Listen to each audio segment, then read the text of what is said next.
તો આજે તો મિત્રો હું અને મારી ભાણકીઓ અમે આવી ગયા ભવાની મંદિર ભવાની માના દર્શન કરવા.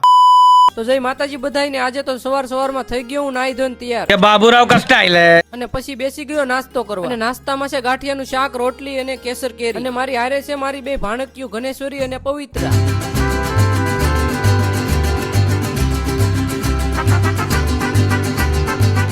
અને મિત્રો સવારમાં કેરી ખાવાની મજા તો કઈક અલગ જ હોય. પછી મારે જવાનું હતું વાઘનગર સમિતિએ ઘઉં ચોખા લેવા, એટલે હું નીકળી ગયો વાઘનગર. અને આ છે મારા અશોક કાકા, ઈ ઉભા હતા અમારી હાથું વારા. અને આ છે મારા મુનાભાઈ, એ પણ આવ્યા છે રાહત લેવા. પછી લઈ લીધી અશોક કાકા પાસેથી કાર્ડ અને થેલી. અને પછી લઈ લીધા ઘઉં ચોખા અને મૂકી દીધા ગાડી. અને પછી અમારા મુનાભાઈએ ભરી લીધું મોટું જબર. બાસ પડતું નથી, માંડ ઉપાડીને લાવે છે. પછી ફાઇનલી મિત્રો બાસકા મૂકી દીધા ગાડી ઉપર અને હવે મળીએ છીએ સીધા ઘરે. પછી પૂગી ગયો હું ઘરે અને પી લીધું મટકાનું ઠંડુ પાણી.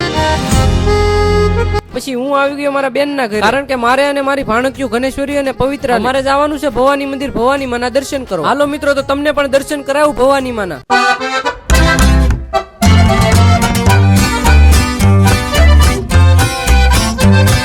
અને પછી પૂગી ગયા ભવાની મંદિર. અને ભવાની મંદિરના દરિયા કિનારાની તો વાત જ કઈક અલગ છે.